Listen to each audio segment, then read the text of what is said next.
Hey there everybody, and welcome back to another episode of Northwest Craftsman. Today we're going to be doing an unboxing video for the WEN 4208T benchtop drill press that I just got for my birthday.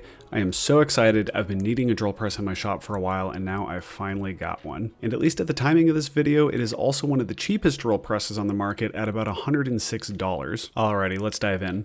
So looking first at all the parts that come in the box, on top we've got the instruction manual, the cast iron base for the drill press, a little baggie containing the feed handles, the bolts for the column to the base, and then a hex key for the set screws to mount the top to the column, a box containing the chuck and the chuck key, the primary column that'll mount to the base and to the head. Digging down to the bottom half of the box, we have the table. And then last but not least, we've got the main motor head unit, which has the spindle and all of the major mechanics. Per my usual recommendation, you should always look at the instruction manual provided by the supplier because they usually do a pretty decent job explaining what you need to do, and there could be some important steps that you miss if you don't go through this manual. For the sake of this video, I have gone through the entire manual, so the steps you're going to hear me saying are basically verbatim what came out of the manual. I did find it pretty clear and helpful, so if you get this guy, follow the manual. It's really good. They've got good diagrams and everything. Your first step is to mount the column to the base, which is pretty straightforward. Before I mount anything together, I wanted to check to see how flat the cast iron base was to see if I needed to shim it out or trim it up so that it would sit flush. Luckily for me at least, it sat perfectly flat out of the gate, no rocking, no wobbling, nothing. Next, you're going to align the column with the base. There's 3 bolt holes. It's pretty straightforward as to where those are going to go. And then you're going to take the 3 bolts that came in that little baggie and you're going to tighten it down.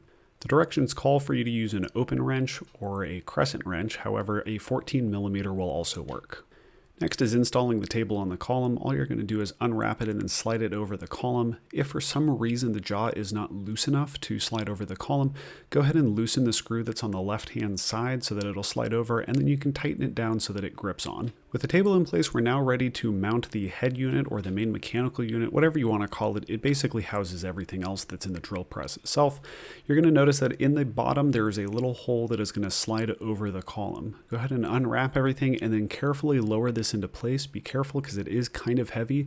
You need to be careful where you hold this because some of these parts move. With everything aligned, it should slip right in place, and you're going to let it come all the way down until you hit a hard stop. You don't have to push it in. It should basically just slide down there. And then next up, we're going to pull the hex key that came in that little baggie that came with the feed handles and the bolts for the base.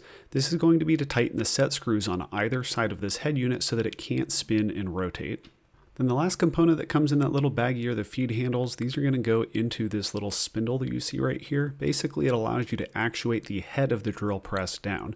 Now, they're screwed in by hand, and you can take them out if you need to, because sometimes you've got a workpiece that is going to interfere with the feed handles, or realistically, the feed handles are going to interfere with your workpiece, so you want to make sure that you can remove 1 or 2 of them if you need to. There is still one very important piece that we need to install, and that is the chuck. Now, before we can install the chuck, we need to make sure that it is clean and free of all debris, oil, and grease. In the directions, they call out not using any petroleum-based cleaners, but I think what they're really getting at is to make sure that you're not lubricating it on accident rather than stripping all of the machining oil and other gunk and debris off of it. They call out lacquer thinner, which at least in my wood shop is pretty common, so I used a little bit of lacquer thinner on a paper towel. Yes, I probably should have used a true lint-free cloth when I was doing this, but it leaves behind so little or no debris that I wasn't worried about it. Anyways, you'll also want to wear a pair of gloves because any of the oils that are on your hands could interfere with the binding process. Now, the reason you want to make sure these surfaces are so clean is because you're going to have a friction and interference fit, which means if there's anything that's in the way or anything that reduces that friction, i.e. grease, you're going to potentially have your chuck fall off in use, which could be a very dangerous situation. Installing it is pretty easy. You want to make sure the teeth of the chuck are fully retracted. Here you can see me pushing them out. So you want to go the other direction so that they are fully retracted in. Then by hand, you're going to place it up against the tapered end of the spindle, and you're going to get it to stick in place. Once you have it stuck in place, you're going to take a rubber mallet, or if you don't have a rubber mallet or a dead blow hammer, take a piece of wood and a regular hammer and give it a firm tap up onto the spindle. This should lock it in place, but you should test it by trying to pull on it snugly with your hands. If it comes off, redo this process and make sure that there's no debris in between the spindle and the chuck so that it has a firm grip. Technically everything is now set up, but I wanted to take a couple of moments to go through and show you all the different ways that this tool can adjust and how it works. First up, we've got the table, which we've already seen the adjustment based on how tight you have that jaw. You can either rotate it out around the column to get it completely out of the way, or up and down to support your workpiece at different heights. Next is going to be your depth stop. This has markings on the side for how deep you're going, although I never really trust them for exact measurements. However, the one really useful feature is if you're going to be using a lot of the same depth of hole, these two nuts or locking nuts, you can put at the specific height that you want so that it always stops it at the right height. Next is going to be the table angle adjustment. The bolt for this is a 19mm bolt that is found underneath the table. It took me a little while to get this loose, but once I was able to use my mallet with the wrench, it came loose just fine and rotated freely about that axis. Just like with the measurements for the depth stop, I don't trust the measurements for the angle on the table. So I use my digital angle gauge to get any of the angles that I'm going to want to get on this. However, for most of the drilling that I'm going to be doing, it's going to be all at 90 degrees. Because of this, one of the final things that I wanted to do is to make sure that the spindle was set to 90 degrees from the base. The way that I did this is by putting my digital angle gauge on the spindle, zeroing it out, and then placing it on the table and slowly getting it adjusted until it was at 90 degrees on the dot.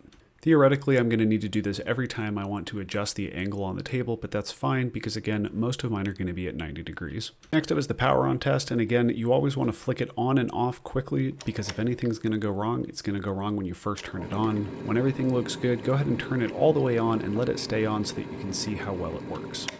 In this case, everything seemed to run really smoothly. Next, I want to go through adjusting the spindle speed. Now, before you do this, you want to make sure that it is unplugged so that you don't turn it on accidentally when you're working on it. Once unplugged, go ahead and lift up the housing cover, which exposes the motor pulley, belt, and spindle pulley. The other feature that is usually included on the housing cover and was included on this drill press is a speed chart. This tells you where your belt needs to be placed on the pulleys in order to get different speeds from your spindle. It is also important to note that your belt should only ever go straight across from one pulley to the next. Don't try and go up one and down one on either pulley to try and get a different speed. I also forgot to mention one key adjustment. It's the belt tensioner. You'll see there's this little tiny bolt right here which you can tighten or loosen. When you loosen it, the motor will be allowed to spin around and provide more belt tension. You want to make sure that your belt is tight prior to running whenever you make an adjustment to your belt, and it is loose whenever you're trying to move the belt around so that you don't stretch it out getting from one pulley to the next. Alrighty, and with all of that setup out of the way, it's time to actually put this guy to the test and throw a quick drill bit in there to see how well it works. If you've never used a chuck like this before, go ahead and open the teeth up all the way so that your bit fits inside. Once you have it hand tightened, go ahead and take your chuck key and tighten it down the rest of the way. This will hold the spindle in place while it tightens down the chuck on the bit, giving it the tightness it needs for use. Now I'm going to go ahead and clamp down my workpiece before I start doing this because this is pretty small and I don't have a great purchase on it to hold it in place while I'm drilling.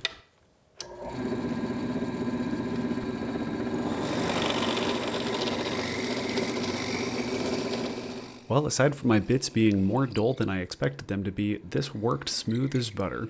I also want to go ahead and throw a Forstner bit in there because I will end up using these more often with my drill press than I do the bits themselves.